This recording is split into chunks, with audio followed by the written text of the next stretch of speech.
Hello friends, welcome once again to the Unacademy's YouTube channel. I'm Lieutenant Colonel Ganesh Babu, and so far I've uploaded 3 videos. First was SSB interview online versus offline, where I compared these two. The second was the marking system in the SSB interview, and the third and the last one was the basics of psychological tests. Fortunately, I've got very good comments. In fact, I will suggest you not only comments, in case if you have doubts or myths that you need to get clarified, you please request you to post it there in the comment box, and I'll take on based on a suitable video I'll make based on purely on your comment or the question that you raise. So please do that. Now through those videos, I have told you that your journey for the SSB interview, if you were to take a UPSC entry, it's a long journey. It's like a journey from Kanyakumari to Leh, and there are various stages of preparation. And it is like you need to have a very, very clear-cut goal to be set, and a smart goal, specific, measurable, action-oriented, realistic, and time-bound. So unless you have a strategy to bridge this entire, path to the final outcome, आप भटक जाओगे. And मैंने इसी video में बताया there are distinctly 2 parts to your preparation. One is the written part, the NDS, CDS, FCAT, ACC, where it's an academic test जहाँ पे question answer पूछे जाते हैं. And the second part SSB is a personality based selection जहाँ पे stimulus दिया जाता है और आपको respond करना है. और ये दोनों बहुत ही different है, इसलिए आपके preparation में इन दोनों को parallel लेके जाना है. जो कि आज क्या हो रहा है, पहले रिटर्न क्लियर करते हो, उसका वेट करते हो रिजल्ट आने का, फिर 14 डेज के कोचिंग में जाते हो. एंड उस 14 डेज में आपको सिर्फ SSB के टेस्टिंग टूल्स बता दिया जाता है, लेकिन जिस चीज़ को टेस्ट कर रहे हो उसे छोड़ दिया जाता है. That's your personality. And I suggest you to take both of them together so that you have adequate time to work on yourself also along with the NDA/CDS ka written. And then I also told you, because of this 14 days model and tips base of this, there is a lot of confusion and lack of clarity. There's a lot of distortion in perception, जैसे इस picture में दिख रहा है, एक 6 बोल रहा है, एक 9 बोल रहा है. And I think this perception gap has to be reduced. In fact, it has to be eliminated completely, and that will only come when new input is absorbed and it is fed to you logically, and then your brain evaluates and then takes a decision कि क्या सही क्या गलत. तो मैंने बताया था कि जैसे SSB का जो अंडरस्टैंडिंग कैंडिडेट्स का वो लेफ्ट हाथी की तरह है, एंड SSB के एसेसर्स एंड DIPR जिस तरह से देखता है SSB को, वो राइट है. And you can see there are 2 sides of the coin. There is too much of a gap, and this gap needs to be bridge. और इस रेफरेंस में मैंने DIPR के डायरेक्टर का लेटर दिखा था, डॉक्टर मानस के मंडल का, जिसका पैरा 2 बोलता है, I appreciate your concept the armed forces officer selection orientation programme and assisted introspection. This is primarily the requirement of bridging the gap, perception gap amongst the candidate has to be addressed. Only then आपका performance बढ़ेगा, because otherwise आपका understanding of SSB itself is so distorted. So that's our aim. And also through those previous videos I've told you there are distinctly 2 parts to the SSB training. The first part is to understand what is being tested by the SSB interview. It is your personality and the 4 dimensions of the personality. Second part is how it is being tested, and it is getting tested using 3 SSB testing tools, that is Mansa, Vacha and Karmana. Now right now what is happening is the first part is completely ignored, and the entire emphasis on the second part, and वो भी tips and tricks के base में, how to write amazing story. So आपको how to write बताया जा रहा है, not how to think. So I'll request you to put a comment. What is the difference between how to write good stories and how to think? Which is Gangotri, which is Ganga? क्या गंगोत्री को ठीक किए बिना गंगा ठीक हो सकती है?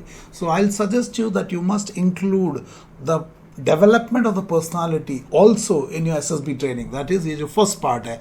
So this has to be, the focus has to shift, because this is what is being tested. तो वीडियोस को देखो तो और क्लियरली समझ में आएगा. And I told you through those previous videos there are 4 dimensions to your personality: the physical, the intellectual, the emotional and the value quotient. These are like a table with 4 legs. Unless there is balance, वो table हिलता रहेगा. In the same way, you also need to work on the 4 dimensions of your personality: the physical dimension, the intellectual dimension, the emotional dimension and the strength of character, the value quotient, है ना.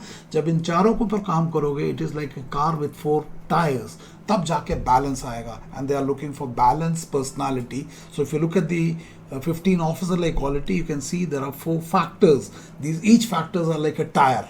इसमें एक भी factor में आप clear नहीं हुए, आपको वो एसेसर रेकमेंड नहीं करेगा, because they are looking for balance in personality. So I will say कि unless you make the foundation, how can you build a tall building simply by getting into the process of the SSB? So balance. इसके अलावा in the basics of psychological test video I've told you that psychological test में how a candidate is penetrated through his outer mask to see who is from inside, and this was being used a technique called projective technique in the psychological test. And what was being done? Personality assessment. I told you in the video, personality assessment is equal to study of the mask, and study of the mask means personality assessment implies study of the mask that is penetrating through the outer mask and to see who are you from inside. आप अंदर से कौन हो इसे ढूंढने के लिए बाहर के मुखौटे को पेनिट्रेट करते हैं. That is a value system, belief system, attitude, needs and motive. इसको अभी यहाँ पे एक्सप्लेन नहीं करूँगा because it's already been explained at quite length in the previous video, so I request you to watch that. Now today, और इसके अलावा इसमें कोई डाउट हो वो भी आप पूछ सकते हो उसको देखने के बाद, and try to address them through whatever channel. Now what today we will do is, in the basics of group testing, I'll use the same assessment, personality assessment study of the mask का, जिसमें projective techniques के देखा तो उस candidate को कैसे भेद के अंदर देखते हैं. In the today's video projective technique के लिए बजाय we will see the observational technique, जिसको एम्प्लॉय करके जीटीओ एक कैंडिडेट के थ्रू पेनिट्रेट करता है. After all GTO is also doing personality assessment, that is study of the mask. तो आप जो दिखा रहे हो उसे कैसे पेनिट्रेट करता है और आप जो वास्तव में उसको कैसे निकालता है. But the technique use by GTO is observational, whereas in case of psych it was projective. So that's the objective of this. So I was a group testing officer and I was with 21 SSB Bhopal and 11 SSB Allahabad, 4 years of experience there, plus I was doing a project for DIPR DRDO, जो कि perception management of candidates for improve selection, जिसका letter मैंने आपको पहले दिखाया था.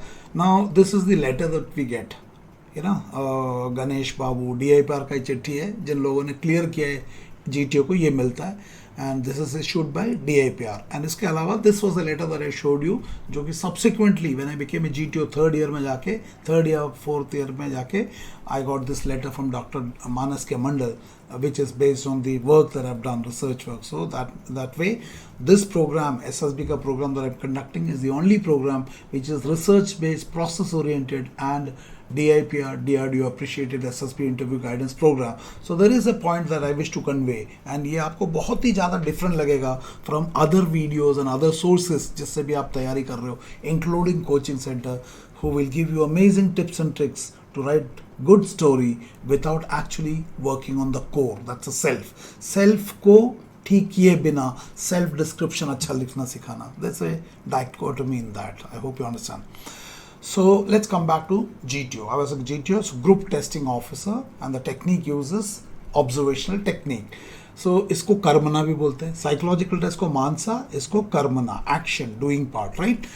Now GTO के 9 task है. GTO के 9 टास्क है, which are like this: group discussion, group planning exercise, progressive group task, group obstacle race, half group task, lecturate, individual obstacle, command task, and final group task. ये सब आपको पता होगा, इसलिए मैं बहुत ज़्यादा इसके ऊपर ड्वेल नहीं करूँगा.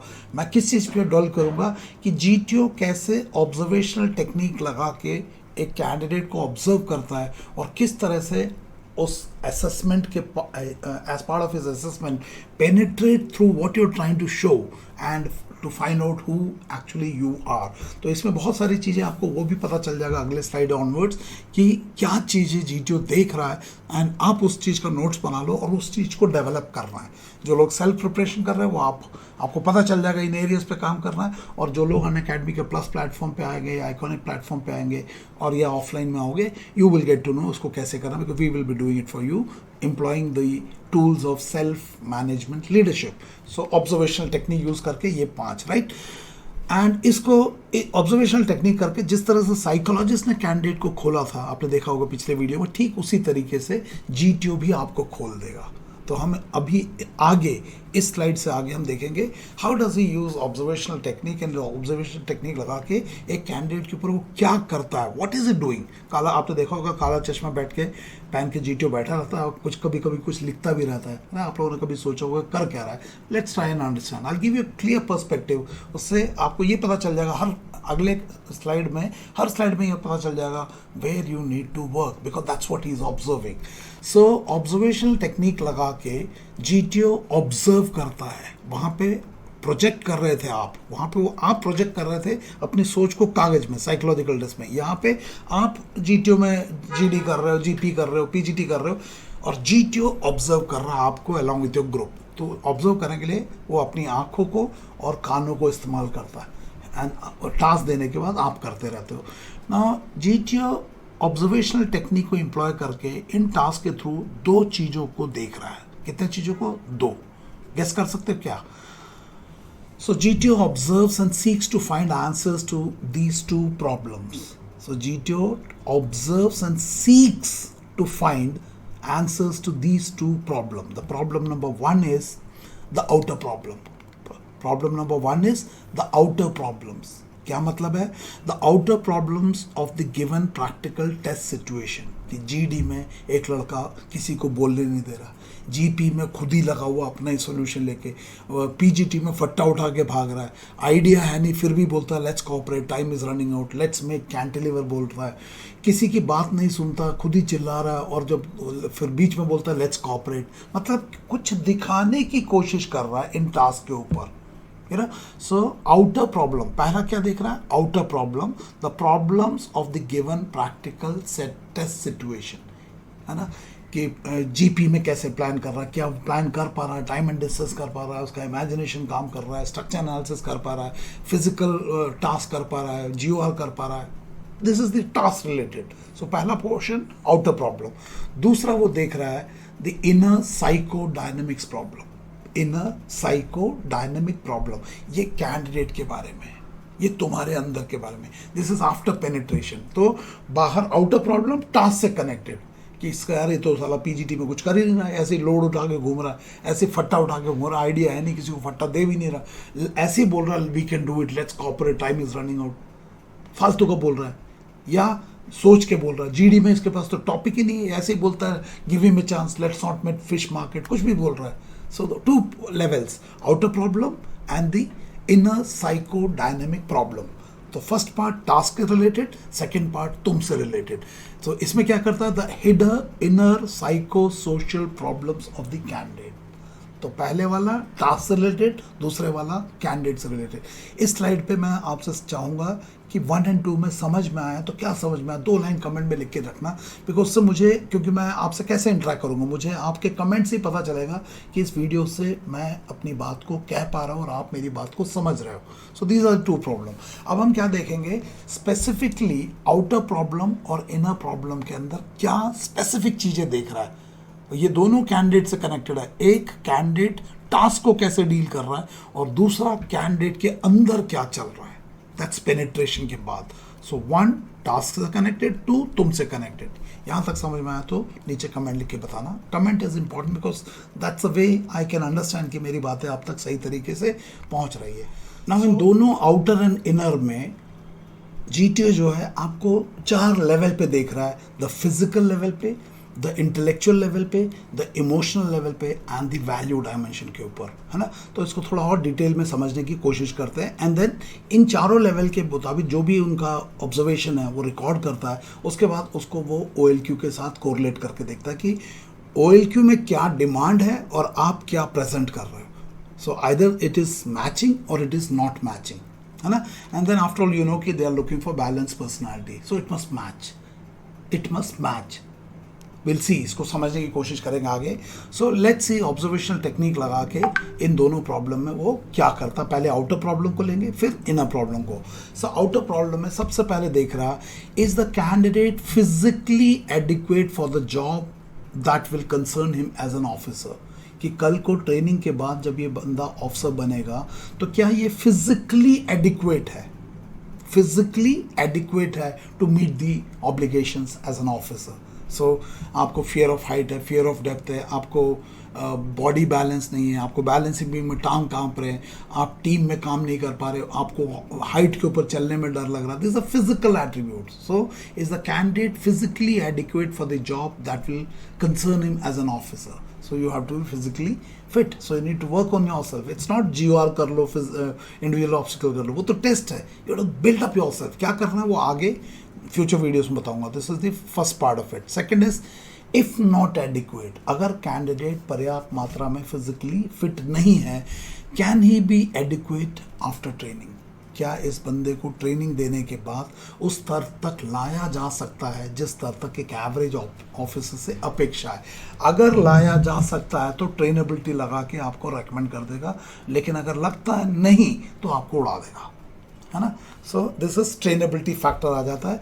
आप लोगों ने ये सुना होगा. अगर आपको ऑलरेडी ट्रेनेबिलिटी फैक्टर पता है तो दैट्स ओके. अगर नहीं पता and if you want that I should make a video, please put a comment and I will do that. Right, trainability factor.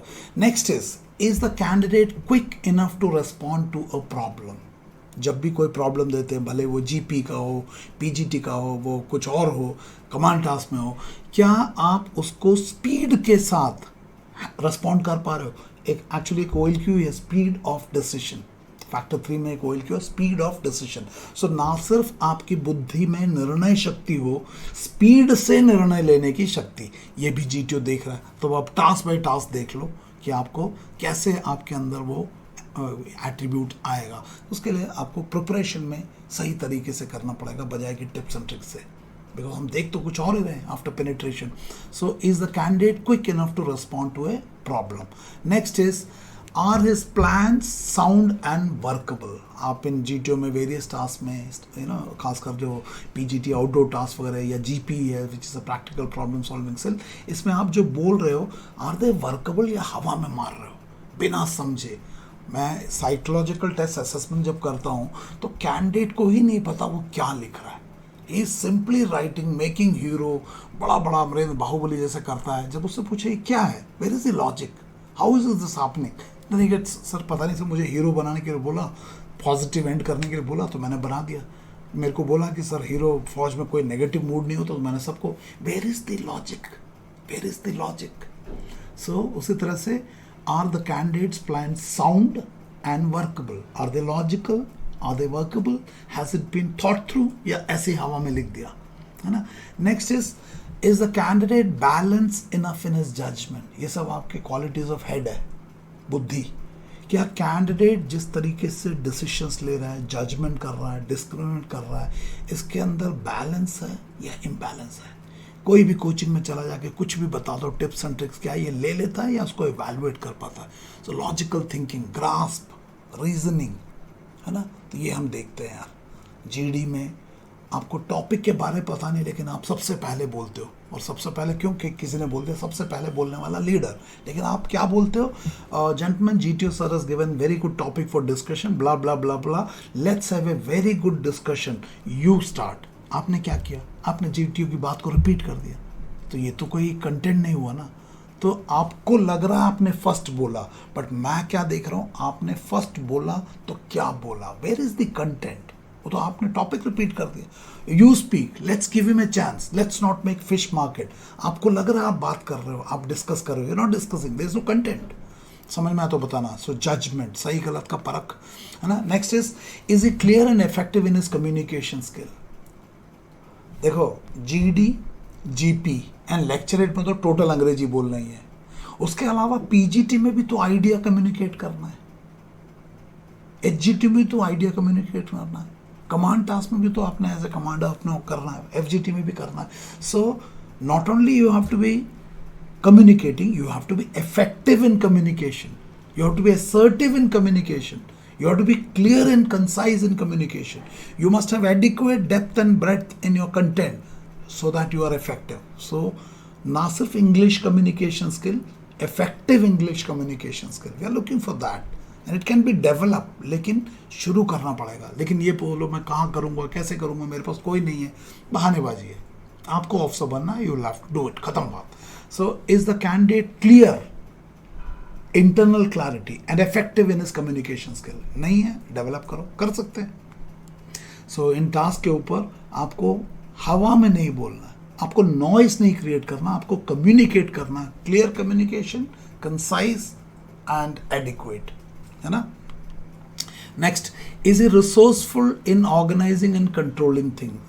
ना पहले तो एसएसबी में क्या रिसोर्सफुल एंड ऑर्गेनाइजिंग कंट्रोलिंग, आप अपने एसएसबी के प्रिपरेशन को ऑर्गेनाइज कर पाए हो. मैं पहले ही बोल रहा हूँ कि आपका ये जो अप्रोच है, एनडीए रिटर्न और सीडीएस रिटर्न क्लियर होने के बाद, ACC return, AFCAT return clear होने के बाद, जब आएगा क्लियर होके, तब हम एसएसबी जाएंगे 14 दिन में. You are not able to organise your time and resources, your mental resources.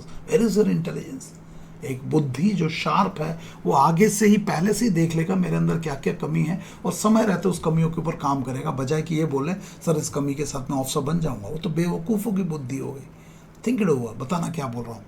Next is he competent in dealing with practical situation. This is called problem solving skills, है ना. आप YouTube में जाके टाइप करना what is the syllabus of YLC. YLC is young leadership course. उसमें there are lot of details given कि YLC के 4 महीने में वो क्या क्या कराते हैं. And one of the major problem, major thing that is covered is practical problem solving skills. एक क्वालिटी है effective intelligence. It is your ability to solve practical situation. So have you developed it adequately. आप जब रटा हुआ लिखते हो तो आप अपनी बुद्धि को साइडलाइन करके कोचिंग के नोट्स को अपनी बुद्धि में डाल के उसको रट के, चतुर की तरह, 3 इडियट के आप उसको लिख रहे हो. And is that your problem solving skill? आप रटे हुए जीपी सुना देते, कोचिंग वाले सर बोल देते लेफ्ट देखो, राइट देखो, ये आपको लगता है कि एज ए जीटीओ मुझे वो दिख नहीं रहा, मुझे दिखता है. सो is the candidate competent in dealing with practical situation? So develop this competence. It can be develop. हमारे पास तो आते हैं समझ में, हम इसको बहुत अच्छे से करते हैं, तो इसे कर दिया जा सकता है ना. So you know problem solving skill के तरह sequence, identify, analyse the problem, define the problem, root cause analysis, develop alternate solution, that is option, evaluation of option, conflict resolution skill, you know decision making skills, implementation, finally achieving the set goal. This part of the problem solving. So एक video देखना, development of problem solving skill. It has been explained quite in detail कि what are the various stages. The first and 2 steps. Step 1 and step 2 is what led to the situation. बीच के step 3 to 6 is what is currently happening. Step number 7 is what is the final outcome. But हम तो उसको रट के जा रहे हैं. Be positive, dead body का drama. That's wrong. We'll have to correct it. है ना? So yes, these are all practical problems. You have to handle it. So it is not फट्टा उठा के भाग लिया तो लीडर बन गए, लोड नहीं उठाया तो यू नो लीडर बन गए. In fact I want you to watch 2 videos, लोड का सच एंड रहस्य रस्सी का. वॉच इट, फिर आपको पता चलेगा कितना डिस्टॉर्शन है आपके ट्रेनिंग में. This needs to be corrected. Next is does the candidate improve, keep stationary और deteriorate as a test progress. जैसे जैसे जीटीओ टास्क आगे बढ़ता है, क्या आपका परफॉर्मेंस ऊपर जा रहा है या स्टैटिक रहता है? आप स्टैटिक में भी लो भी हो सकता है, मिडिल भी हो सकता है, हाई भी हो सकता है, और क्या वो ऊपर था पहले और धीरे धीरे नीचे जा रहा है. सो दिस शोज आपका कंसिस्टेंसी इन परफॉर्मेंस. इनफैक्ट आपने देखा होगा first 2 task of the GT और indoor task, GD and GP. The third task is an outdoor task, practical application. So candidate shows lot of inconsistency. कुछ task में अच्छा कर रहा है, कुछ में एकदम नीचे घुस जाता है. So inconsistent, what we are looking for, consistent high performance, consistent high performance. लेकिन मोस्ट केसेस में वो कंसिस्टेंट लो चला जाता है या इनकंसिस्टेंट परफॉर्मेंस चला जाता है. विल सी दैट, उसको आगे और डिटेल में बात करेंगे. Next is what attitude does the candidate reveal towards general problem under discussion and it's execution. जीवन में व्यक्ति को, घटनाओं को और वस्तु को देखने का नजरिया, दृष्टिकोण क्या दिखा रहा है. एसएसबी में आया, रेकमेंड होना चाहता है लेकिन काम नहीं किया अपने ऊपर. एसएसबी में आया, रेकमेंड होना चाहता है, एक अधिकारी बनना चाहता है, लेकिन उसको ही नहीं पता वो क्या बोल रहा है. He is simply making noise. ध्यान देना, वो आपका दृष्टिकोण ही तो दिखा रहा है. आपको लगता है ये सब करने से ऑफिसर बन जाएंगे. ऑफिसर बनना है और क्या कर रहे हो, चेक करना. Next is what inference can be drawn from his performance that in the given situation about his behavior in similar life situation. Life से क्या मतलब है?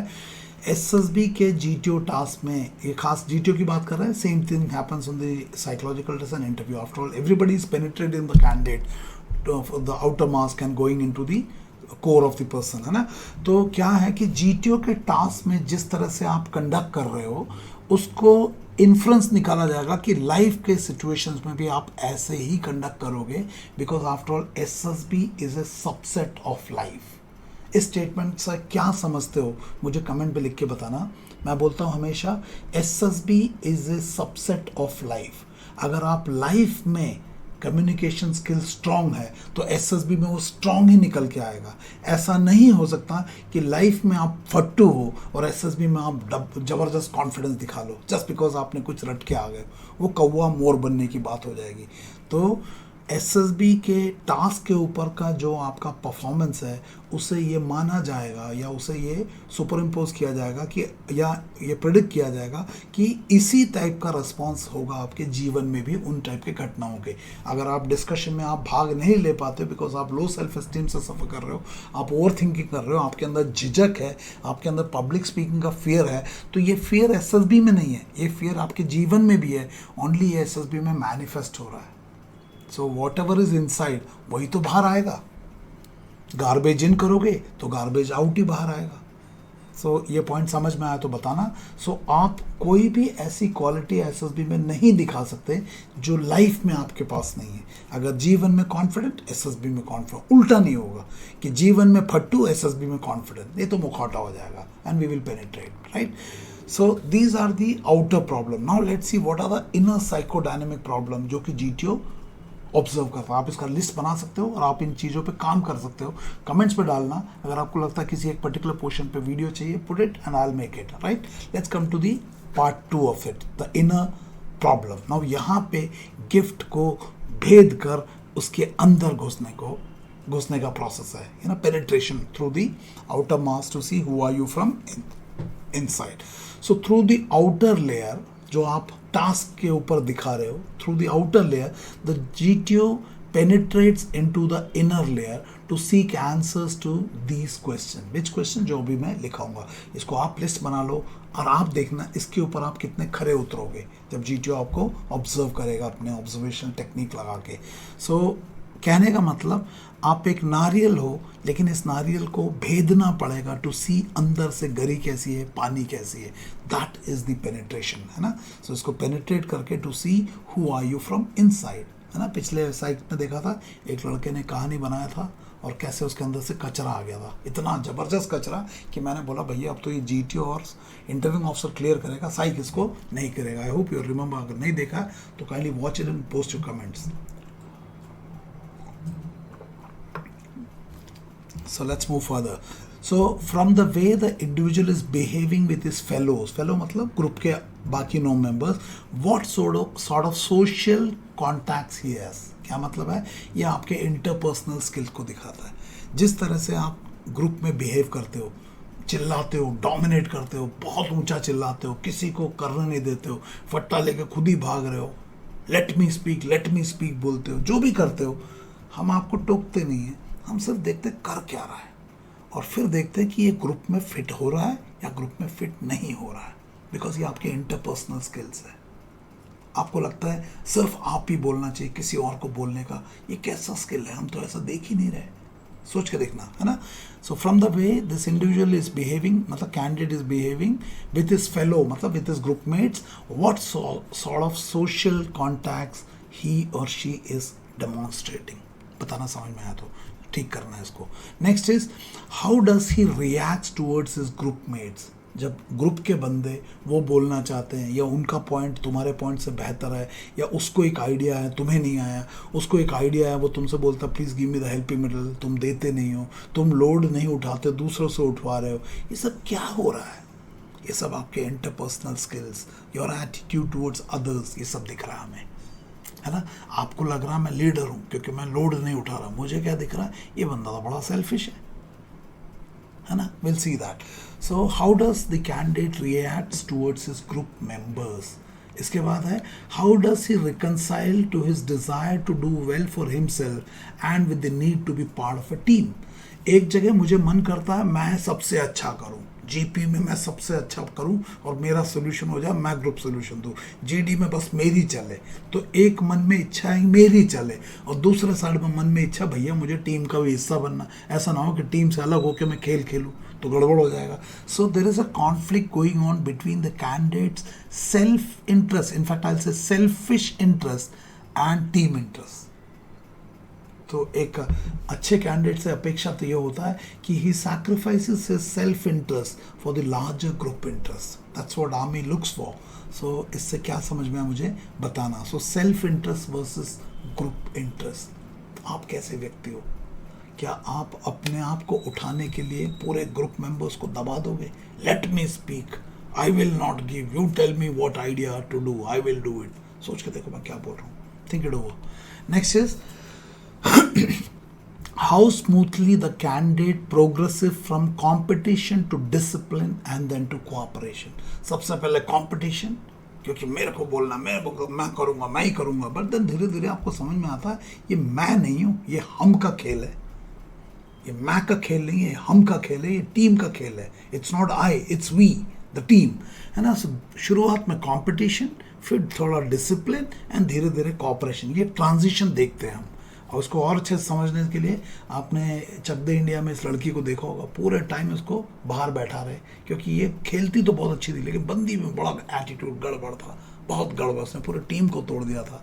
इसी तरह से लाखा, लगान मूवी में लाखा का भी गेम ना, he was not fitting in to the team till वो मंदिर वाला इंसिडेंट हुआ, वो ना कंबल ओढ़ के चला गया ना, अगली बार तो को मंदिर में भी जगह नहीं मिलेगी। सो आप बिंदिया नायक लाखा तो नहीं हो टीम के, या हम देखते हैं। सो मैं ही करूँगा, फट्टा किसी को नहीं दूंगा, दिस ऑल डेंजरस ट्रेनिंग।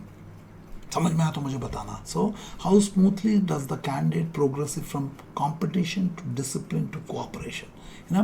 कहानी के अंत में बिंदिया नायक और वो जो बंदा है, क्या नाम है, लाखा, ये भी ठीक हो गए थे।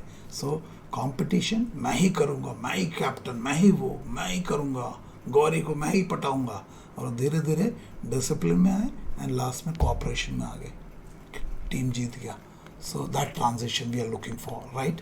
Next is what are the group members, how are the group members reacting towards the candidate. जब तुम एक टाइप से बिहेव करते हो, वो बिहेवियर दूसरों को प्रभावित करता है, बिकॉज ये पूरा जीटीओ का जो टास्क है एक ग्रुप डायनेमिक्स करके एक प्रिंसिपल पे चलता है, जहाँ पे my behaviour influences you and your behaviour influences others, है ना। It's also called leaderless group task या फ्री फॉर ऑल। तो ये देखते हैं कि तुम्हारे व्यवहार के प्रतिस्वरूप, उसके प्रतिक्रिया में दूसरे ग्रुप के मेंबर्स तुम्हारी तरफ को क्या, किस टाइप का एटीट्यूड दिखा रहे हैं। क्या ये एक टीम भावना के साथ देख रहे हैं, या तुम्हें एक अनवांटेड नॉइजी बंदे की तरह देख रहे हैं, डिस्ट्रक्टिव पर्सन, है ना। सो आप देख सकते हो कि बिंदिया नायक को पूरी टीम किस तरह से देखती थी, है ना, जब तक वो सुधरी नहीं। तो बिंदिया नायक कितनी भी कॉम्पिटेंट है, लेकिन उसका इंटरपर्सनल स्किल लेवल 3 इमोशंस में प्रॉब्लम था, है ना। सो ठीक उसी तरीके से आपका भी रोल हम देखते हैं इसमें। Next is how does the candidate reacts to stressful situation. हम तुम्हारे स्ट्रेस रिस्पॉन्स को देखते हैं। कमांड टास्क में देखा होगा, जब आपको नहीं आता जीटीओ प्रेशर डालता, okay commander last 3 minutes, last 2 minutes, है ना, gentleman you are breaking the rule, क्या हो गया, टाइम चल रहा है, why are you not doing anything. ये सब क्या है? You are under pressure. We want to see how is your stress response. Do you buckle down? Do you remain focused? Can you think under pressure? So we definitely are looking for your stress response. Increase it. It can be increased. SML के classes में इसको हम बहुत अच्छे से करते हैं, because इसके अंदर I'll not get into that process, है ना. It's a inner process. It's a thinking को correct करने का process है. It takes time, but it's possible. So we really want to know how do you perform under stress. Physical stress, decision making का stress, interpersonal stress, conflict resolution का stress, किसी चीज़ में मुझे नहीं आता है, how do you do that? Command task में commander हूँ लेकिन मुझको idea नहीं आ रहा, how do you handle that stress? We'll see that. How stable is the candidate under such situation? So we want stability under crisis. We want stability under crisis. हमें ऐसे बंदे नहीं चाहिए जो थोड़ा सा ही प्रेशर आए तो टूट जाएंगे। ऐसे लोगों को फौज में अधिकारी बना के क्या करेंगे? So we want people with high stress resilience. This can be developed over a period of time. इसकी एक्टिंग नहीं कर सकते, क्योंकि ज़िंदगी में जब आपके ऊपर प्रेशर आएगा एक्टिंग नहीं कर पाओगे, टूट जाओगे। और एसएसबी में भी कर्मा वाचा मानसा तीनों के पास टूल्स हैं to penetrate and see how is your stress resilience. So we are looking for that through these 9 tasks. Next is, so these were the outer problems and the inner problem. I hope आपने note कर लिए होंगे. These are what we are looking for, right? Now, जैसे psychological test में मैंने बताया था projective technique में, नो रिस्पॉन्स इज एक्सीडेंटल। हर रेस्पॉन्स, इवन वो किसी कोचिंग का नोट्स है, वो भी आपके बारे में कुछ बता रहा है। क्या बता रहा है? कि भैया मेरे अंदर क्षमता नहीं खुद सोचने का, तो मैं कोचिंग के नोट्स आके आपको लिख दिया है। मैंने अपना एसडी कोचिंग के नोट्स ला दिया क्योंकि मैं अपना लिखने का काबिल नहीं हूँ। That's what it mean. So for every outside effect there is an inside cause. Exactly उसी तरीके से ऑल योर बिहेवियरल मैनिफेस्टेशन जो भी इन 9 टास्क में जीटीयू को आता है और वो रिकॉर्ड करता है, they are the outside effect and उसके पीछे देयर आर इनसाइड कॉज। हम उस कॉज को ढूंढते हैं। इसको कैसे ढूंढते हैं? इसके लिए एक वीडियो का नाम सजेस्ट करता हूँ, उसका नाम है रूट कॉज एनालिसिस। उसको जरूर देख के कमेंट बताना कि for every outside effect there is an inside cause. इसको क्या एक्सप्लेनेशन है? Root cause analysis, right? So मुझे कमेंट लिख के बताना कि can you see the 2 tools, psychological test and GTO. Tools अलग है बट कर वही रहे। Personality assessment, penetrating through the outer mass to see who are you from inside. Comment लिख के बताना।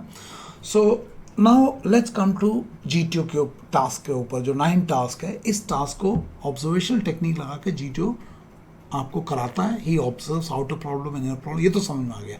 अब जीटीओ के टास्क में what is the difference as compare to psychological test? Psychological test में आपने देखा, आप रूम में बैठते हो, भले ही 100 लोग हो, लेकिन आपस में आप बात नहीं कर सकते, यू कैन नॉट इंटरैक्ट। यहाँ पे it is highly interactive. So GTO का बेसिक्स ऑफ ग्रुप टेस्टिंग से नोट्स बना सकते हो आप। जीटीओ के ग्रुप टेस्टिंग में ये वही कैंडिडेट है तुम, जिसने कल TAT, WAT, SRT लिखा था एक टेबल में, और कहीं किसी से बात किया तो साइक बोलता डोंट टॉक, बिल्कुल बात नहीं करना, आप कोई डाउट भी नहीं पूछ सकते। और यहाँ पे आपको 9 ग्रुप, 9 के साथ डाल दिया जाता है, 10 का ग्रुप बना के। तो आप प्लस 9, 10 बंदों के ग्रुप। छोटा ग्रुप भी हो सकता है साइज के ऊपर, 8, 7, 6 तक हो सकता है, but let's say 10। And then it says group testing attempts to evaluate individual की जगह अपना नाम डाल दो। So group testing attempts to evaluate individuals in context of a group। क्या मतलब है? वही कैंडिडेट जिसने साइकोलॉजिकल टेस्ट दिया, मान लो तुम साइकोलॉजिकल टेस्ट में किसी को बात करने दिया, बट ग्रुप टेस्टिंग में जीटीओ क्या करता है? He attempts to evaluate individual. तुम्हें ही कर रहा है, तुम्हें, लेकिन in context of a group. So तुम यहां पे और तुम्हारे साथ ये 9 बंदे, तो टोटल 10। सो यहां पे भी जो मैं बोल रहा हूं ध्यान से सुनना, कमेंट में लिखना। असेसमेंट यहां पे भी इंडिविजुअल का है, जैसे साइकोलॉजिकल टेस्ट में इंडिविजुअल का असेसमेंट है, लेकिन यहां पे इंडिविजुअल को ग्रुप में डाल के किया जा रहा है। साइकोलॉजिकल टेस्ट में बोलते हैं they are testing the static pattern of your personality. GTO में बोलते हैं GTO is testing the dynamic pattern of personality. तो मुझे कमेंट में बताना, क्या आप static pattern of personality and dynamic pattern of personality इसका डिफरेंस समझते हो? यूँ समझ लो, साइकोलॉजिकल टेस्ट में आप सोलो डांस कर रहे हो, यहाँ पे आप ग्रुप डांस कर रहे हो, और यहाँ पे ग्रुप डांस कर करके आपको शाहरुख खान और काजोल बनना पड़ेगा, क्योंकि ये लीडरलेस ग्रुप टास्क है। यहाँ पे सब बराबर है, नाच के उभरना पड़ेगा। This is called natural leadership का emergence. So group testing attempts to evaluate individual, tum, in context of a group. So that's the first part. Individual in context of a group. Next बोलता है, and thus to determine a candidate's ability to function in a group. दूसरा चीज क्या देख रहे हैं? Your candidate, your ability to function in a group. Solo dance नहीं चलेगा ग्रुप में। सो तुम्हारी क्षमता ग्रुप में काम करने की। बहुत बार देखा गया है कि बंदा इंडिविजुअली तो बोल लेता है, लेक्चरेट बोलता है, जीडी में चुप हो जाता है, क्योंकि जीडी में लोग बोलते हैं, वो लोग उसको समझ नहीं आता क्या करना। जीपी में नहीं बोलता, वो इंडिविजुअल ऑब्स्टिकल भाग लेगा, बट ग्रुप ऑब्स्टिकल रेस में दूसरे लोगों तो पीछे हो जाता है, समझ में नहीं आता, ग्रुप में काम नहीं कर पा रहा, इंडिविजुअल, इसका मतलब है आप इंडिविजुअली अच्छे हो लेकिन you are not able to function in a team, first तो टीम पे काम करता है. So this to determine a candidate, that's you, your ability to function in a group. तो आप अपने ability to function in a group बढ़ा दो. तो कमरे के अंदर बैठ के पढ़ने से नहीं चलेगा, आपको ग्रुप में इंटरेक्ट करना पड़ेगा. Only then your ability to function in group बढ़ेगा, वरना आप फर्स्ट जीडी में नहीं बोल पाओगे. कितने लोग पीपीएनडीटी में बोल नहीं पाते, सिर हिला के बोलते सर मुझे नहीं बोलना, क्यों? Because they can not function in a group. समझ में आया तो मुझे बताना. Next is, and based on the candidate's functional capacity to ascertain his actual and potential level.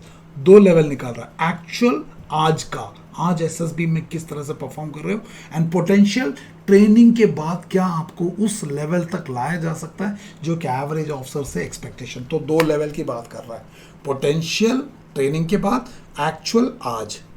तो आज आप कोचिंग में आते हो तो आपका लेवल और नीचे होगा. कोचिंग का काम है इस लेवल को उठाना, डेल्टा को कम करना. जितना ये कम होगा उतना आपका रिकमेंड की प्रोबेबिलिटी बढ़ जाएगी. डेल्टा आइडेंटिफिकेशन समझ में आया तो मुझे बताना. सो ये है वो level. ELP is expected level of performance, PLP is present level of performance. तो जब आप कोचिंग में भी जाओगे तो आपका एक प्रेजेंट लेवल ऑफ परफॉर्मेंस होगा. कभी कभी वो एक्स एक्सिस से नीचे होता है, तो फिर क्यों एसएसबी जा रहे हो? तो ये जो डेल्टा है, इस डेल्टा को आइडेंटिफाई करना is the first step, and then इस डेल्टा को सही तरीके से भरना, नॉट टिप्स एंड ट्रिक्स से छुपाना. That's a second step. और इसको करने के लिए आपके पास इच्छा शक्ति चाहिए, बिकॉज इच्छा शक्ति नहीं होगी तो आप ये गैप देख के डर जाओगे. इस ग्राफ को अगर समझ में आया तो लिख के मुझे बताना. So group testing attempts to evaluate individual, not group. So group अच्छा कर रहा है इसका मतलब ये नहीं आपको फायदा हो जाएगा. ग्रुप में आपने क्या किया वो बड़ा इंपॉर्टेंट है. टास्क तो इंपॉर्टेंट है, टास्क से भी इंपॉर्टेंट है कैंडिडेट, है ना. So group testing attempts to evaluate individual in the context of a group and thus to determine a candidate's ability to function in a group and based on his functional capacity to ascertain his actual and potential level. So आप अपने actual level को बढ़ाओ ताकि delta कम हो जाए. And to assess the suitability for the arm forces, कि ये लड़का लड़की आर्म फोर्सेस के सूटेबल है या नहीं है. इसे ट्रेनिंग देके, ट्रेनेबिलिटी फैक्टर लगा के इस डेल्टा को कम करके एक एवरेज ऑफिसर के पोटेंशियल तक लाया जा सकता है. तो आप लोगों ने एवरेज ऑफिसर तो सुना होगा, तो फौज या एसएसबी एवरेज ऑफिसर, एसएसबी क्या समझता है, अगर उसकी जानकारी चाहिए तो मुझे कमेंट पे लिख के बताना, and I will try to make a video on that. Average officer, right. So इस गैप को भरना है. पहले इस गैप को आइडेंटिफाई करना, that's a diagnostic step. Second is to bridge this gap. जैसे एक डॉक्टर डायग्नोस करता है फिर ट्रीटमेंट करता है, तो that's where the factor of trainability comes. इसके ऊपर मैं अलग सा वीडियो बनाऊंगा अगर आप बोलते हो तो, नहीं तो मैं एज्यूम करूंगा कि आपको ये पता है, क्योंकि सारा प्रोसेस तो सबको पता है. आजकल तो recommended candidate, non recommended candidate सब नंबर 1 उस्ताद बने हुए हैं. तो आई होप आपको पता होगा. नहीं पता तो आप मुझे बताना and we will see. Now there are couple of factors. OAR, this is not available with the GTO. Your present level performance. Next is the age of the candidate. Next is the socio-economic factor, जिस background से पाते हो, including financial factors, and then duration of your training. तो जितना कम as उतना trainability ज़्यादा. कुछ factors इसमें आपके कंट्रोल में, जैसे OAR आप इंप्रूव कर सकते हो, OAR 1 ला सकते हो. और 1 लाने का डेफिनेट एडवांटेज है जिसको हम स्टेज 1 के स्क्रीनिंग प्रोसेस में कवर करेंगे. प्रेजेंट लेवल परफॉर्मेंस आपके हाथ में. भैया आपको करंट अफेयर्स नहीं आता, कोई बात नहीं. करंट अफेयर्स नहीं आता तो प्रेजेंट लेवल परफॉर्मेंस बहुत नीचे. आप करंट अफेयर्स को धीरे धीरे बिल्ड कर लो तो ऊपर आ जाएगा. जब ऊपर आ जाएगा आपका प्रेजेंट लेवल परफॉर्मेंस बढ़ जाएगा, क्योंकि डेल्टा घट जाएगा. डेल्टा घट जाएगा, प्रोबेबिलिटी ऑफ सक्सेस बढ़ जाएगा. सो पूरा खेल है डेल्टा को कैसे मैनेज करते हो आइडेंटिफाई करके. एज ऑफ द कैंडिडेट, एक बंदा 16-17 साल का है, एक बंदा 25-26-27 साल का, तो वो तो आधा पक चुका है. ये तो बिल्कुल रॉ टीनेजर है. तो naturally it's easier to train a teenager over a period of 4 years than a adult over a period of 1 year. 1 साल की ट्रेनिंग TGC का, CDS का 1.5 साल का ट्रेनिंग. सो एज जितना छोटा उतना ट्रेनेबिलिटी ऊपर, है ना. सोशो इकोनॉमिक बैकग्राउंड, आप पहले से ही बहुत अच्छे घराने से हो, आपका बाप कर्नल साहब है, ब्रिगेडियर साहब है, आप सिविल सर्वेंट हो, डॉक्टर हो, बढ़िया घर के अंदर फाइनेंशियल कंडीशन बहुत अच्छा है. इसका मतलब है you are already living in a empowered atmosphere, उसके बावजूद अगर आपका परफॉर्मेंस लो है, देन तो खेत का वो लड़का बढ़िया फार्मर का जो खेत में काम करते हुए आर्थिक तंगी के बावजूद आपके जितना परफॉर्म किया एकेडमिकली भी, वो आपसे गेम भी खेलता है, वो अपने पर मेहनत करके बहुत कुछ कर रहा है. So socio economic factor is also an indicator आपकी ट्रेनेबिलिटी को. अगर कर्नल साहब का बेटा होते हुए निकम्मा है तो नेचुरली एकेडमी में जाकर कौन सा सुधर जाएगा, लेकिन एक गांव का लड़के अगर एकेडमी में चला गया, ही विल शूट अप. समझ में आ तो लिखा ना पॉइंट नंबर 4 को. Duration of training, NDA 3 years बहुत लंबा, एज छोटा, ट्रेनिंग लंबा. So these are the thing. So आप अपने एज को कम नहीं कर सकते और आपके ड्यूरेशन ऑफ ट्रेनिंग को कम नहीं कर सकते और आपका सोशो इकोनॉमिक बैकग्राउंड को आप चेंज नहीं कर सकते, क्योंकि आपके माँ बाप तो वही रहेंगे, लेकिन बाकी फैक्टर्स आपके कंट्रोल में, including to raise the present level performance. So उसके लिए प्रिपरेशन पे ध्यान देना पड़ेगा. समझ में आया तो मुझे बताना. Now let's see the characteristic of GTO task. जैसे प्रोजेक्टिव टेक्निक के साइकोलॉजिकल टेस्ट के कुछ कैरेक्टर यहाँ पे भी. लेट्स सी दोस्त. So characteristic of group testing. One, it is testing the dynamic pattern of behaviour, जबकि साइकोलॉजिकल टेस्ट में it is testing the static pattern of behaviour. दोनों में फर्क है. इसको मैंने थोड़ा सा आगे बताया, इसको क्या समझ में है मुझे बताना. Second is individual is tested in a group. यहाँ पे भी टेस्ट इंडिविजुअल का ही हो रहा है, ना कि ग्रुप का. हाँ, इंडिविजुअल का टेस्ट ग्रुप में हो रहा है, दोनों फर्क है ना. So individual is test in group. Technique observation है, साइकोलॉजिकल टेस्ट प्रोजेक्टिव है, बता दिया था. सो आपने देखा होगा जीटीओ बैठता काला चश्मा पहन के, ऑब्जर्व कर रहे हैं outer problem, inner problem, penetrate through the outer to see who are you from inside. Mass का पेनिट्रेशन है, तो आप भी समझ लो कि मास्क को खोद दिया तो अंदर क्या निकलेगा, उसे ठीक कर लो, है ना. So influence of group dynamics observe, मतलब आपका बिहेवियर दूसरों पे, दूसरों का बिहेवियर आपको पता है कि स्टेज 1 के डिस्कशन में और जीटीओ के डिस्कशन, जीपी के डिस्कशन में अच्छे बच्चे भी परफॉर्म नहीं कर पाते, बिकॉज एक आध बंदा डिस्ट्रक्टिव आ जाता है और उसके कारण पूरे ग्रुप की लग जाती है. सो ग्रुप में दूसरों के बिहेवियर के कारण आपको असर ना सिर्फ असर करता है, वो आपके रिजल्ट तक को असर कर सकता है. इसके ऊपर समझ में आया तो कमेंट लिखना या मुझे अलग से बताना. I will make a separate video how others behaviour affect you to a point it can also lead to the level of non recommendation. Mass rejection हो जाता है. स्टेज 1 में एक साथ उठा के बाहर फेंक देते हैं. क्यों? 3 बंदे आके पूरा हल्ला मचा के, इस कदर हल्ला मचा दिया कि ग्रुप की बैंड बजा दिया, तो the entire group suffers. It is like आप सर्जिकल स्ट्राइक में चले गए, रात का टाइम है, अंधेरा है, अमावस्या की रात, और 2:30 बजे एक बंदे को खांसी लग गई. इतना बुरी तरह से खांसी लगे, सब मरेंगे अब, क्योंकि आपका सरप्राइज तो चला गया. तो सिर्फ खांसी वाला नहीं मरेगा, सब मरेंगे. तो जीटीओ में ये होता है. Next is others behaviour have strong influence on your performance. ये मैं ऑलरेडी बता चुका हूँ. And similarly your behaviour will have a effect. It can be promotively, it can be otherwise, वो देखेंगे. Partial interactive and partial intervention. GTO आपसे task का briefing के बाद बीच बीच में थोड़ा बहुत इंटरफेयर कर सकता है, या थोड़ा बहुत हिंट दे सकता है, या थोड़ा बहुत इंटरैक्ट कर सकता है. अनलाइक साइक में जहाँ पे एक बार टेस्ट शुरू हो गया, ना साइक आपसे बात कर सकता ना आपसे. और जीटीओ में कैंडिडेट टू कैंडिडेट 100% इंटरेक्शन है, but candidate to GTO and GTO to candidate partial, very partial interaction है. So from no interaction to partial interaction and intervention. Intervention मतलब बीच में आपको टोका टाकी भी कर सकता है. यार man the colour is red, why are you breaking rule, why don't you go inside, why don't you allow somebody to give a chance. ये सब क्या है? Partial intervention, right.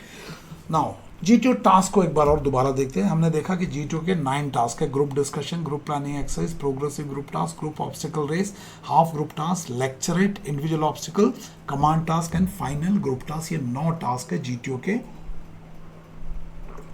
Unlike psychological test में जिसमें ओनली 4 टास्क थे, right.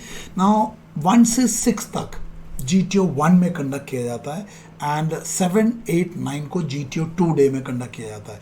कहीं कहीं पे सिंगल डे टेस्टिंग जब होता है, प्रेशर लोड ज़्यादा होता है बैच का, तो उस टाइम क्या आता है, कभी कभी पूरा 1 से लेके 9 तक एक दिन में कर देते हैं. That is called single day testing. Will not go through that. हम वही बताएंगे जो डीएपीआर ने हमें बताया कि 1 से 6 तक जीटीओ 1, 1 से 7 से 9 तक जीटीओ 2, और करीब 11:30, 12 बजे तक ख़त्म हो जाएगा दिन में. उसके बाद आप जाओगे, नहा धो के इंटरव्यू वाले हो जाता है. कभी कभी बिना नहाए धोए जीटीओ के ड्रेस में भी इंटरव्यू के लिए भेज दिया जाता है. So this is the task. So this is the task जो कि day wise. Next is first 4 task को बेसिक सीरीज बोलते हैं. उसके बाद के 4 टास्क को कंफर्मेटरी सीरीज बोलते हैं और आखिरी टास्क को फाइनल ग्रुप सीरीज बोलते हैं। फाइनल ग्रुप सीरीज में एक ही टास्क है, basic series, confirmatory series and final group series, right. Now first 4 task को इंटीग्रेटेड असेसमेंट बोलते हैं, इंटीग्रेटेड। उसके बाद कंफर्मेटरी सीरीज को डिसइंटीग्रेटेड, वहां पे एक एक बंदों को हटा के ग्रुप की बजाय एक एक पे आ जाते हैं। हाफ ग्रुप टास्क में आधा कर दिया जाता है। उसके बाद लेक्चरेट में एक, इंडिविजुअल ऑब्स्टिकल में एक, कमांड टास्क में एक, 15 मिनट के लिए। सो इंटीग्रेटेड असेसमेंट सबको एक साथ, फिर डिफ्रेंशिएटेड, एंड लास्ट को बोलते हैं री इंटीग्रेटेड। एफजीटी में दोबारा जोड़ दिया जाता है। इसमें क्या होता है वो सब हम आगे देखेंगे। आप समझ लो जीटीए बहुत कुछ कर रहा है to see how do you know conduct yourself, what are the outer problems that are coming, what are the inner problems that are coming. I have to penetrate now. Now classification of GTO task को थोड़ा और देखते हैं। Leaderless group task number 1, 2, 3, 4, 5 and 9 को leaderless group task बोलते हैं। ये ऐसे टास्क है जो ग्रुप में दो, बस ग्रुप में कोई लीडर नहीं है। सो लीडर्स कैसे आएंगे? Emerging leaders, natural leaders emerge होंगे। तो लीडरलेस ग्रुप टास्क का एक डेफिनेशन भी है, फ्री फॉर ऑल टास्क बोलते हैं। फ्री फॉर ऑल, जिसको जो चाहिए कर सकता है। वो बोलता है individual has the freedom to choose their own behavioural role. तो ये 10 में से 10 बंदों को चॉइस है, आपको जो भी रोल, बिहेवियर रोल लेना आप ले सकते हो। चुप बैठ सकते हो, चिल्ला सकते हो, फिश मार्केट बना सकते हो, फर्स्ट बोल सकते हो, जीटीओ की बात रिपीट कर सकते हो, लेट्स कॉपरेट बोल सकते हो, कुछ भी बोल सकते हो। So free for all, individual has the freedom to choose their own behavioral role. Next, lay down their own priority for action. आपको क्या एक्शन लेना है, आप प्रायोरिटी कर लो। मैं तो फट्टा उठा के भागूंगा, किसी को नहीं दूंगा, कर लो। मैं तो रोप उठाऊंगा, गले में डाल दूंगा, ठीक है। मैं लोड नहीं उठाऊंगा, कोई बात नहीं, जो करना करो यार। जो कोचिंग वाले सर ने जो गोल्डन रूल्स बताए फॉर जीटीओ, वो लगाऊंगा, आप लगा लो, वो लगा लो, बिल्कुल लगाओ, है ना। सो lay down their own priority for action and engage themselves in the collective group activity. It's a group activity, collective group activity, but उस collective group activity में आपने क्या activity करना है, you choose. आप इंजन बनना तो इंजन बनो, डब्बा बनना तो डब्बा बनो, बट ट्रेन इंजन से चलता है, डब्बों से नहीं, है ना। So engage themselves in collective group activity. कैसे? 2 टाइप्स है, प्रमोटिवली और अदरवाइज। प्रमोटिवली मतलब आपके प्रेजेंस से ग्रुप लक्ष्य की तरफ जा रहा है, या आपके प्रेजेंस से, आपके बिहेवियर से ग्रुप के अंदर फ्रिक्शन आ रहा है, टूट रहा है, ग्रुप दिशाहीन होता जा रहा है, ग्रुप के अंदर मनमुटाव होता जा रहा है। आप कैसे बिहेव करना चाहते हो, आपका मर्जी है, प्रमोटिवली और अदरवाइज, डिस्ट्रक्टिवली, है ना। इन्फ्लुएंसिंग ईच अदर, और इस प्रोसेस में आप एक दूसरे को इन्फ्लुएंस करोगे, आप दूसरों को करोगे, दूसरे आपको करेंगे, and bringing about modification in their own behaviour and in others. तो जिस तरह से आपके बिहेवियर में दूसरे असर करेंगे, उसके मुताबिक आप अपने बिहेवियर को ढालोगे, और आपके बिहेवियर के कारण दूसरे भी आपसे ढाल करेंगे। तो ये बड़ा simple leaderless group task 1, 2, 3, 4, 5 and 9 free for all task, है ना। इसमें कोई डाउट हो कमेंट लिखना कि फ्री फॉर ऑल या लीडर ग्रुप टास्क समझ में आया, नहीं आया तो लिखना। I make a separate detail video to explain क्या है ये task by task, right. So बिल्कुल you have to choose your own behaviour role, prioritise what action what you want to engage with, promotively करो या destructively करो, आपकी मर्जी है। एंड आपका बिहेवियर का असर दूसरों पे और दूसरों का बिहेवियर का असर आप पे कैसा पड़ रहा है, और उसके अंदर उसके कारण क्या बिहेवियरल मॉडिफिकेशन आप ला रहे हो या आपके बिहेवियर के कारण दूसरे ला रहे हैं। We like to see that. समझ में आया तो बताना। Next is indoor task 1, 2 and 6 lecturette वाला। These are called indoor task. इसमें आपको पास कुर्सी होगा, लेक्चरेट में बोलने वाला खड़ा होगा। सो यहाँ पे इंडोर टास्क है, बैठ के बोलना है, अंग्रेजी बोलना है। जीपी में थियोरेटिकल प्रॉब्लम सॉल्विंग है, उसके ऊपर आगे हम बात करेंगे, पर these task are called indoor task. उसके अलावा 3, 4, 5, 7, 8 and 9 are called outdoor task, क्योंकि इसमें कुर्सी नहीं होता, ग्राउंड पे जाके करना होता है। फर्स्ट जो इंडोर टास्क है वो कमरे के अंदर भी किया जा सकता है, बारिश में भी कमरे के अंदर बैठा के किया जा सकता है, लेकिन 3, 4, 5, 7, 8 एंड 9 को बारिश में भी ग्राउंड पे ही कराया जाएगा। They are practical problem solving outdoor task. इसमें भी 4 and 7 are physical task, group obstacle race and individual, आपका शारीरिक बल, फिजिकल फिटनेस के ऊपर वो है ना, ऑल दोज थिंग्स।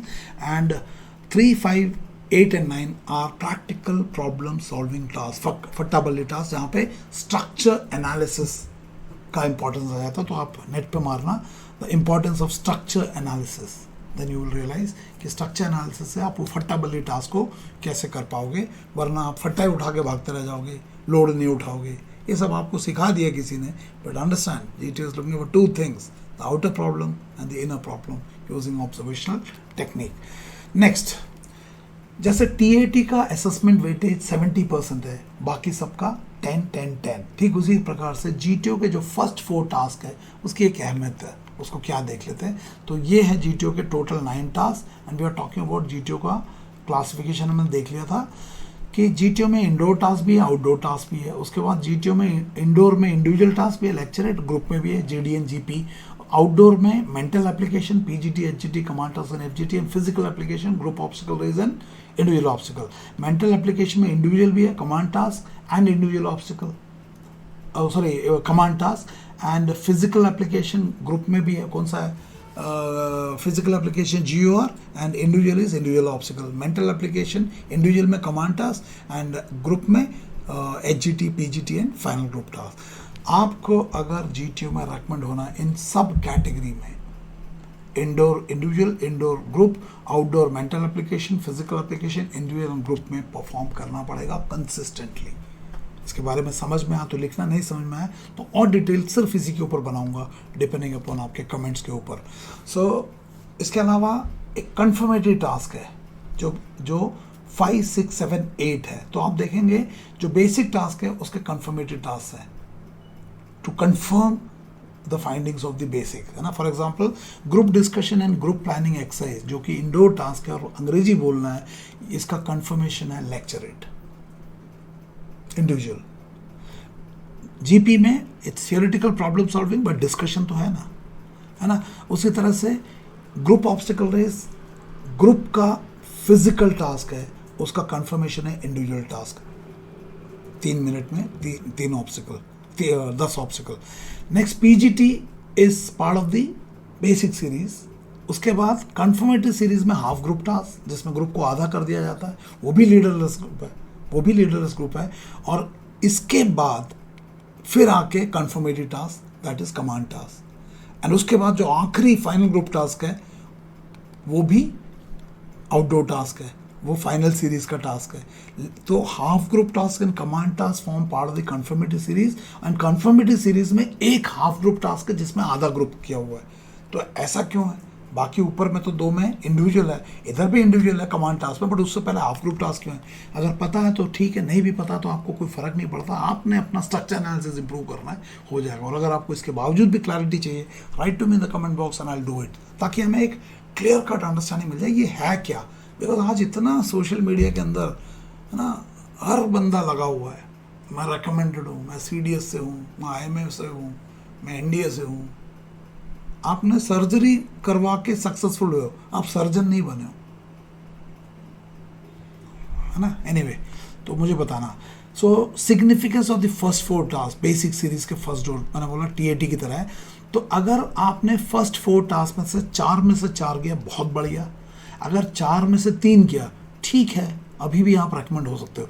लेकिन अगर आप 4 टास्क में से 2 में उड़ गए, आपका गेम ओवर। अब आप कितना भी आगे अच्छा कर लो GTO में, कंफर्मेटरी सीरीज में, फाइनल सीरीज में, GTO आपको इस SSB में GTO आपको रेकमेंड नहीं करेगा, मतलब 9-0 नहीं रहेगा, उससे नीचे आएगा। क्यों? क्योंकि फर्स्ट 4 टास्क में 2 टास्क आपके मिस हो गए। 4 में से 4 किया, बहुत बढ़िया, डज इट मीन आप रेकमेंड हो जाएगा? नो, कंसिस्टेंसी चाहिए, आगे भी चाहिए, लेकिन आपका चांस है।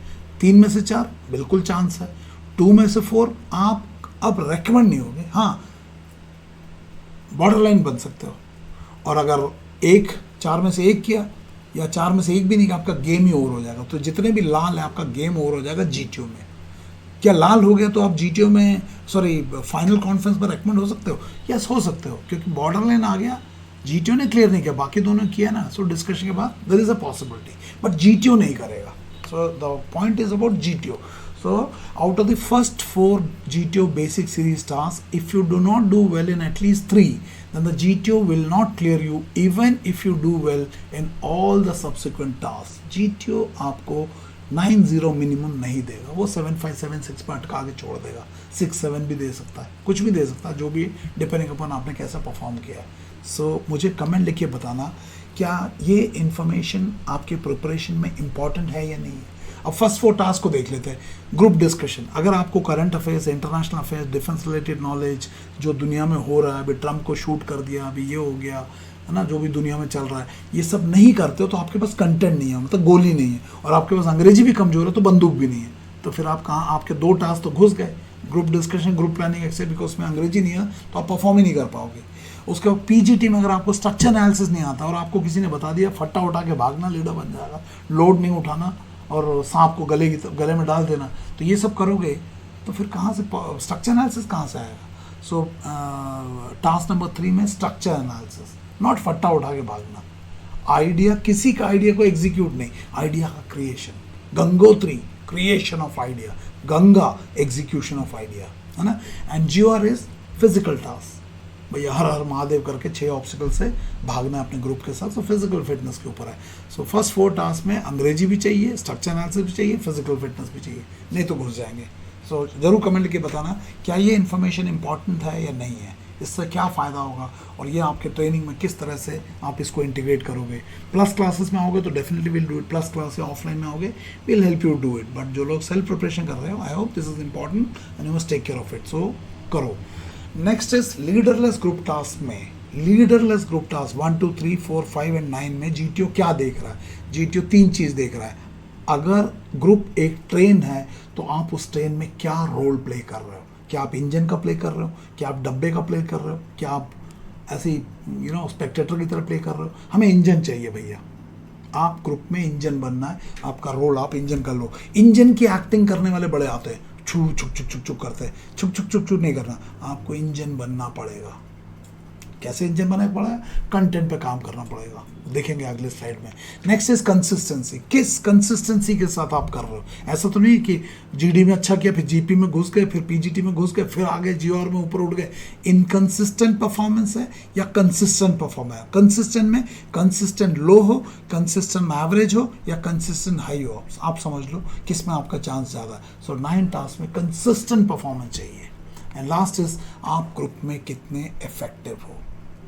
सिर्फ ग्रुप में बोलने से या एक्शन लेने से नहीं है, प्रभाव कितना है ना, ability to influence the group. So role play, consistency and group effectiveness.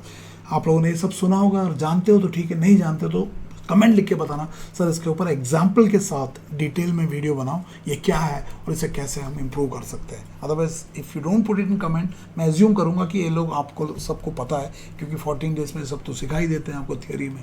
No, theory में नहीं करना, हमें इसको एग्जीक्यूशन में लाना है, ठीक है ना। तो ग्रुप में आपका role, consistency and group effectiveness को बढ़ाना है। Only then leaderless group task में आप उभर के आओगे एज लीडर्स, वरना आप पीछे आवाज़ करते रह जाओगे। सो रोल प्ले, 2 वर्ड है, आपने ये भी सुना होगा, पार्टिसिपेशन एंड कंट्रीब्यूशन। पार्टिसिपेशन का मतलब भाग लेना, कंट्रीब्यूशन का मतलब योगदान करना। इन दोनों वर्ड में क्या डिफरेंस है आप मुझे बताना।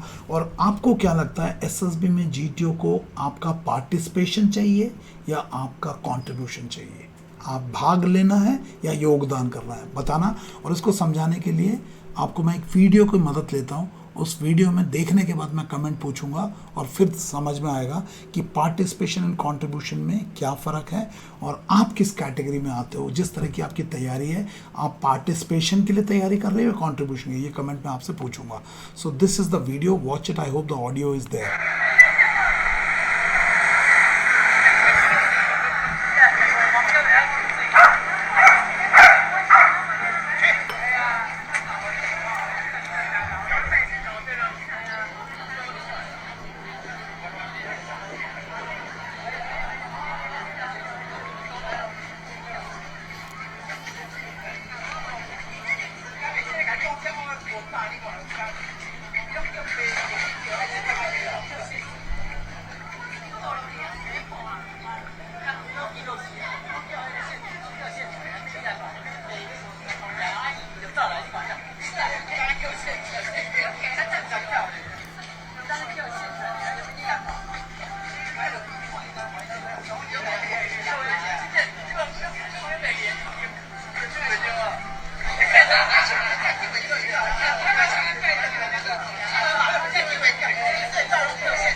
तो आपने देखा एक टास्क था जीटीओ टास्क की तरह, एक काला कुत्ता था, एक सफ़ेद कुत्ता था। उस वीडियो को दोबारा देख लेना।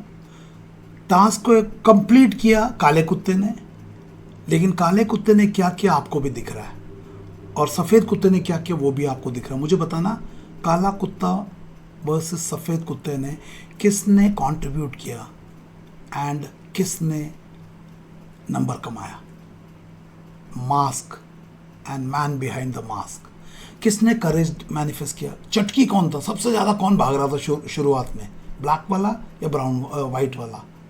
लेकिन जब रिस्क आया तो किसने रिस्क लिया? और जब रिस्क वो ले रहा था, दूसरा बंदा ऊपर चढ़ के come on gentleman we can do it, let's make cantilever चिल्ला रहा था। और जैसे ही कैंटिलीवर बन गया तो I did it. Participation versus contribution. Comment लिख के बताना। And I think this video is very very powerful to communicate the difference between भाग लेना और योगदान करना। सो काले वाले ने भाग लिया या सफ़ेद वाले ने भाग लिया? सबसे ज़्यादा योगदान किसका था, काले वाले का या सफ़ेद वाले का? आपको समझ में आ जाएगा। भैया एसएसबी का टास्क को यज्ञ समझ लो, यज्ञ, और आप यजमान हो, और यजमान यज्ञ में घी डालता है जब स्वाहा स्वाहा होता है। तो आपको जीडी में, जीपी में, कमांड टास्क में, ग्रुप ऑब्स्टिकल रेस घी डालना है, काजू डालना है, स्वाहा, है ना। और इसका 10 यजमान है, सब लीडर है, सब ऑफिसर बनना चाहते हैं, बट यज्ञ में घी कौन डाल रहा है वो देख रहे हैं। सो घी पार्टिसिपेशन से डलेगा या कंट्रीब्यूशन से? अभी वीडियो में देखा ब्लैकी एंड ब्राउनी का, किसने घी डाला? और इस यज्ञ का विटनेस कौन कर रहा है? जीटीओ। कैसे विटनेस कर रहा है? ऑब्जर्वेशनल टेक्निक लगा के। क्या देख रहा है? Outer problem and penetrating through the outer problem, inner problem, personality assessment. क्या समझ में आया मुझे बताना। यज्ञ है, आप यजमान हो, यजमान हो तो यह आहुति डालनी पड़ेगी, आहुति की तैयारी करो। सो समझ में आया?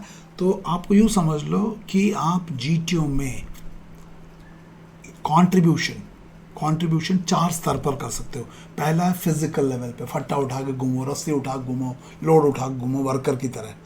फिजिकल लेवल पे, शरीर की तरफ से, कि उसमें कोई दिमाग तो लगाना नहीं है। फट्टा उठा के लगाओ, जिसने बोला ऐसे लगाओ वैसे लगाओ, दिमाग मत लगाओ, फट्टा लगा लो। So candidate involves at the physical level only, where he willingly implements others' ideas or does hit and trial action.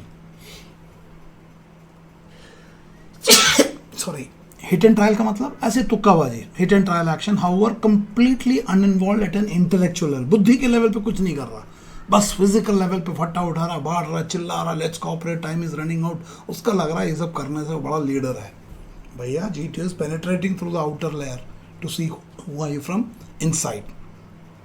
Many times such candidate refuses to share helping metal with other members.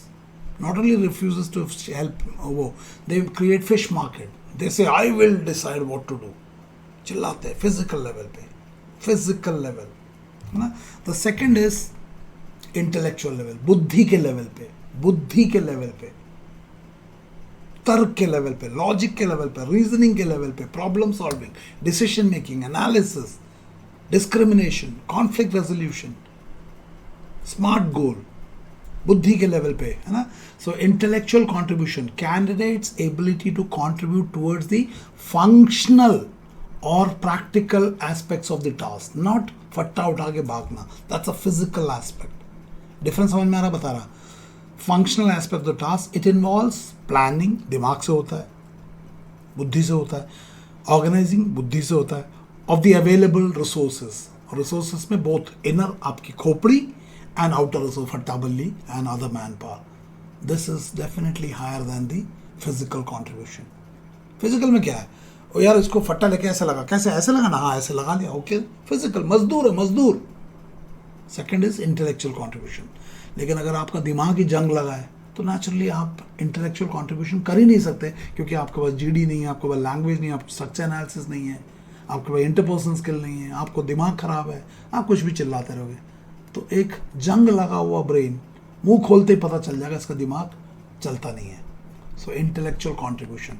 Next is emotional contribution, भावनात्मक contribution, candidate's relational और interpersonal dimension. अभी ये dog वाले video में आपने देख लिया कि ब्लैकी कितना कमीना था, पूंछ हिला रहा था लेकिन ब्राउनी के मुंह से बॉल खींच के लेके चला गया।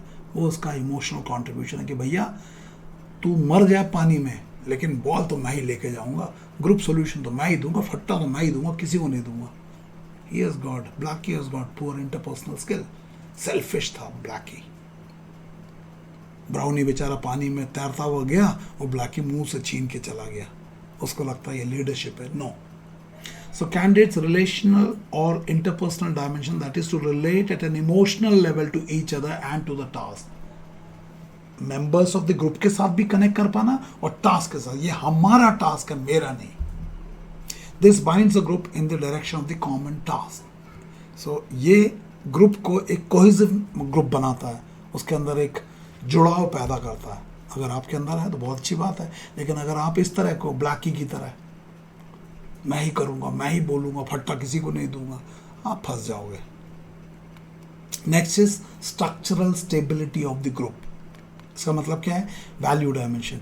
कैंडिडेट्स एबिलिटी टू फेस और handle the resistance and frustration such a manner that does not seriously hamper और impair the effective functioning of the group and also maintains the unity और कोहेसिवनेस ऑफ द ग्रुप। तो group में आपके value clarity और उसके behaviour के कारण group में फूट नहीं पड़ती, टूटता नहीं है, जुड़ाव रहता है in spite of these conflicts. ये आपका स्ट्रेंथ ऑफ कैरेक्टर है। आप वी में बिलीव करते हो बजाय कि आई में, है ना। लेकिन अगर आपके अंदर ही राक्षस है, मैं ही रकमेंड होगा, सबको मार दूंगा, किसी को बोलूंगा नहीं, मैं बुलडोजर में डोज कर दूंगा सबको, you will not be able to demonstrate this quality. So these are the 4 levels at which you contribute. और देखा गया है SSB की तैयारी जो 14 days कोचिंग है उसमें फिजिकल लेवल सिखा दिया जाता है। स्ट्रक्चर के अंदर पहले घुस जाना, फट्टा उठा लेना, लोड दूसरों से उठवा लेना, लेकिन लॉजिक तो इंटेलेक्चुअल में, इमोशनल में तो इंटरपर्सनल स्किल्स है। स्ट्रक्चरल स्टेबिलिटी आपके वैल्यू के ऊपर है। तो पूरा ट्रेनिंग फिजिकल ट्रेनिंग, ऑफिसर बन रहे हो या जवान बन रहे हो, तो आप चेक करो आपका स्ट्रेंथ कहाँ है। You have to be physically competent but you have to be intellectually sharp. Only then आपका reasoning ability, effective intelligence, organising ability and power of expression का, बिकॉज वो आपका इंटेलेक्चुअल कॉन्ट्रीब्यूशन है। Emotional contribution, factor 2 social adaptability, cooperation and structural ability and all those other thing. So आपका कहाँ पे है मुझे कमेंट लिख के बताना। क्या इस पोर्शन से कुछ समझ में आया? I'm giving you it must be this video would have become little long, but my aim is एक शॉर्ट में पूरा बेसिक समझा दूँ ताकि उसके आगे फिर हम टास्क में घुस सकते हैं। तो आपको एक एक्यूरेट शॉर्ट एनालिसिस करने की ज़रूरत है। जिस भी कोचिंग में जाओ, हमारे पास आओगे प्लस क्लास में या ऑफलाइन में, उधर तो हम बता ही देंगे। You have to have a very clear understanding कि what are your physical strength and weakness. क्या आपको fear of height, fear of depth, body balance का प्रॉब्लम तो नहीं है? क्या आप ओवरवेट तो नहीं हो, है ना। इंटेलेक्चुअल स्ट्रेंथ आपका observation, analysis, critical thinking skill, decision making skills, conflict resolution skills, discriminatory skills, evaluation skills, implementation, smart goal setting, ये सब डेवलप है।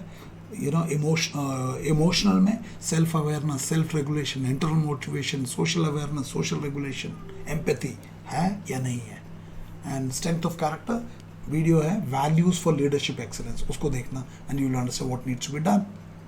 तो दोबारा एक बार पढ़ लेता हूँ। Basics of group testing.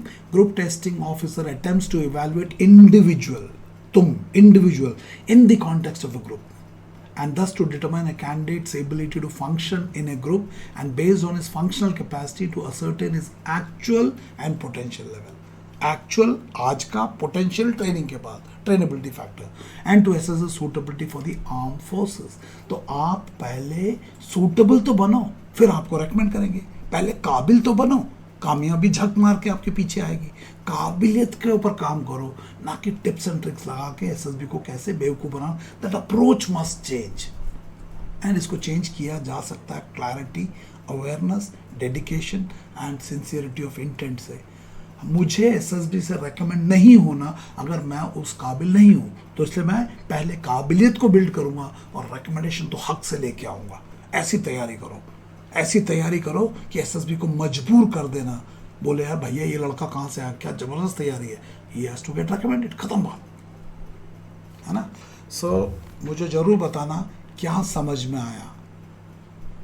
आज के इस वीडियो से बेसिक्स ऑफ ग्रुप टेस्टिंग में क्या समझ में आया, क्या आपको थोड़ा थोड़ा अपना डेल्टा दिख रहा है, और अगर डेल्टा दिख रहा है, question is what is your strategy to bridge this delta so that your role improves, your consistency improves and you become effective in the group.